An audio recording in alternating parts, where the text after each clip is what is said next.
જેટલો કચરો oxygen carbon dioxide અંદર ઉત્પન્ન થાય એટલી આપણી જમીન ફળદ્રુપ થાય અને જેટલા પરાળની કે એનું ખાતર બનાવવું હોય તો કેવી રીતે એમાં રોટાવેટર હાંકી શકાય, કેવી રીતે જલ્દી સડી જાય અને ખાતરના રૂપમાં આપને મળે, શું કેવાનો છંટકાવ કરવા જોઈએ, વિગતવાર વાત કરીએ તો બન્યા રહેજો વિડીયોના અંત લગી. પ્રથમ તો ખેડૂત મિત્રો, જે આપણે આ ઘઉંવાળું હરગાવવાનું નથી તો એમાં રોટાવેટર કેવી રીતે આપવું, તો મિત્રો એમાં રોટાવેટર એવી રીતે આપવું જોઈએ કે આપણી જમીનની અંદર રોટાવેટર 1 થી 1.5 ઇંચ વધી 2 ઇંચ જ ઊંડું બેસવું જોઈએ, એટલે જે ઈ ભૂકો થઈ જાય. જો વધારે ઊંડું બેસાડજો તો એટલું બધું ભૂકો થાય નહીં અને જે આપણે ઉપરથી છંટકાવ કરવો હોય એની ઉપર છંટકાવ થાય નહીં. 1 થી 1.5 ઇંચ વધીને 2 ઇંચ ઊંડું જ બેસવું જોઈએ એવી રીતે રોટાવેટર આપવાનું છે. રોટાવેટર આપવાની ગતિ થોડીક ધીમી રાખે. એમાં આપણે ઉરિયાનો છંટકાવ કરવાનો છે. 1 વીઘે 5 થી 7 કિલો ઉરિયા પંપમાં ઓગાળી અને છાંટી દેવાનું છે.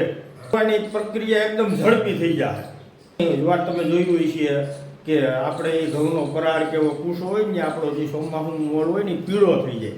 પીળો થવાનું કારણ એમાં નાઇટ્રોજનની ઉણપ હોય અને નાઇટ્રોજનની ઉણપને હિસાબે જે આપણે આ કચરો હોય પછી કોઈ પણ પાકનો હોય એ સડે નહીં. અને જો નાઇટ્રોજન નાખીએ એટલે એમાં બેક્ટેરિયા ઉત્પન્ન થતા હોય ને આપણો ખાતરના રૂપમાં જે કચરો હોય એને ઝડપથી શેડવી દેતા હોય. 5 થી 7 કિલો અથવા 10 કિલો નાખો તો હાલે વીઘે ઉરિયા પાણીના રૂપમાં છાંટી દેવાનું છે. પછી એની અંદર હલકા હલકા માની લો કે આપણે ફુવારા તો બધા હોય જ, ફુવારા 2 કલાક મૂકી દેવાના છે ખેતરમાં. પછી એને ખેડ કરી નાખવાની છે. એટલે તમે જોજો એની અંદર ઝડપથી આપણો જે કચરો કે જે ઘઉંનું પરાળ કે કોઈ પણ પરાળ છે એકદમ સડી જાય. અને તમારે ટ્રાય કરવી હોય તો થોડુંક એમનેમ રાખજો, થોડુંક જે મેં કીધું એ ટ્રાય કરજો.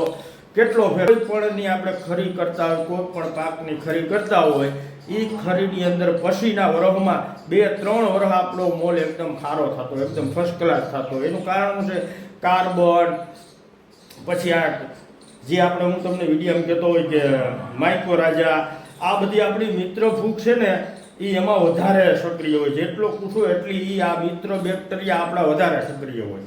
એને હિસાબે આપણો મોલ એ ખાતર બનાવતા હોય બધા જે આપણા નિષ્ક્રિય તત્વો પીડાય એને બધાને બનાવતા હોય આ બેક્ટેરિયા, અને આપણે આ બધુંને સળગાવી દઈએ છીએ એટલે બેક્ટેરિયા નાશ થતા હોય આપણા મિત્ર. અને તમારે એ પણ અનુભવ કર્યો હોય છે કે ક્યાંક આપણો કૂસાનો મોટો ઢગલો પીડ્યો હોય ને એને સળગાવી દીધો હોય એટલે જમીન પણ તપી જતી હોય, પછી ત્યાં કાંઈ મોલ આપણો ઉગે નહીં. એનું કારણ છે કે આપણું મિત્ર જે હતું બધું ફૂગ ને બેક્ટેરિયાને આપણે મારી નાખ્યું. કોઈ પણ આપણા પાકનો જે કૂસો હોય મિત્રો એને સળગાવવા કરતાં જો ખાતરના રૂપમાં ફેરવી આપણે પછી ધોળી રાસાયણિક ખાતર ને માઇક્રોન્યુટ્રિયન્ટ ને બધું, પણ આપણો આ જે આપણો સ્ત્રોત છે એમાંથી બહુ મોટે પાયે આપણે આ મળી જાય.